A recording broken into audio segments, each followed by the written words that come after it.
Help me to reach 2,000 subscribers. The sound of her laughter used to be my favorite thing. That night, it felt like a knife scraping against glass. We were at our dining table, candles flickering between us, half-finished glasses of red wine gleaming like spilled secrets. She leaned back, eyes glinting. Maybe we should go to Vegas next time. You know, get wild again, she teased, brushing her hair behind her ear. I bet you'd lose me at the blackjack table. I smiled, or at least I think I did. My heart didn't move. My voice came out colder than I intended. Funny. Mike said the same thing about you last time. Her laughter stopped instantly. The air thickened. The candle flame tilted sideways. She froze, her hand halfway to her glass. What do you mean? She asked, her tone light, almost playful, but her eyes betrayed her. They darted, too fast, too defensive. I met her gaze and held it. I mean, he said you two got pretty close in Vegas. While I was asleep. Her jaw clenched. For a second, her pupils widened in a way that told me everything. Guilt has a way of revealing itself faster than words can hide it. Don't be ridiculous, she said, laughing again, but the sound cracked midway. Mike was with us, sure. But close. You're being paranoid. Paranoid. That word had followed me for weeks now, crawling under my skin every time she smiled at her phone or turned it face down on the counter. Every time Mike's name appeared in her messages. Just another work thing. I pushed my chair back, the wooden legs screeching across the tile. You sure about that? I asked quietly. Her eyes flicked toward me, searching for something. Weakness, forgiveness, maybe an opening to lie better. Of course I'm sure. What kind of question is that? I walked to the counter, reached into the drawer and pulled out my phone. Then explain this. I set it down in front of her.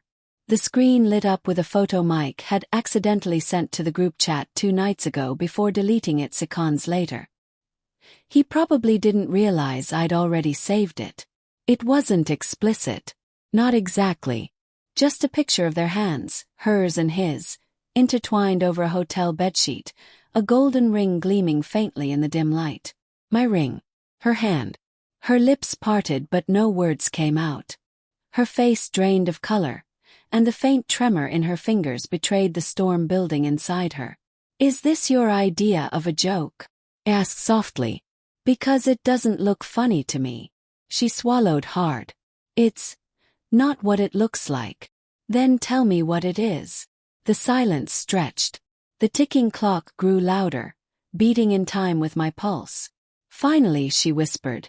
It happened once. It was a mistake. The words slammed into me harder than I expected. I had imagined this moment so many times, trying to prepare myself for it, but reality had a crueler weight. Once.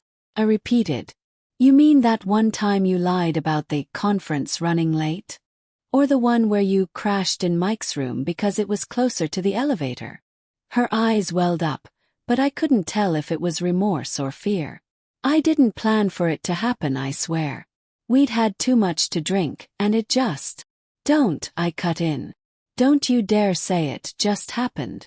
You made a choice. She covered her face with her hands, sobbing quietly now. I'm so sorry. I didn't want to lose you. I stared at her, that sentence replaying in my head like a cruel echo. She didn't want to lose me, yet she'd gambled our marriage like a coin toss. Outside, thunder rolled across the sky. The storm that had been threatening all evening finally broke, rain hammering against the windows. The sound filled the silence we couldn't escape. I turned away, gripping the edge of the counter until my knuckles whitened. My mind raced through every memory. The way Mike clapped me on the back at my birthday party, how he'd helped me move furniture when we bought this house, the toasts we'd made over beers about trust and brotherhood. The betrayal wasn't just hers. It was his too. You could have told me, I said quietly. I might have forgiven you if you'd told me before I had to find out like this. She looked up, her mascara streaked across her cheeks. I was terrified, okay? I thought if I ignored it, it would go away. It meant nothing. I turned back to her, my voice trembling with fury and disbelief. You risked everything for something that meant nothing? Her sobs deepened, her words choked and raw. I thought we were drifting apart. You were distant, distracted. Mike was just there. I let out a bitter laugh. So that's your justification. I was distant, so you turned to my friend. The rain outside blurred into a steady roar. Lightning flashed, illuminating her face in short, broken bursts. I moved toward the table again, staring down at her. Tell me one thing, I said. Did he mean something to you? Her eyes darted up, wide and full of panic. No. I swear it was only physical. I nodded slowly. Funny. He told me he fell in love with you. The silence that followed was absolute.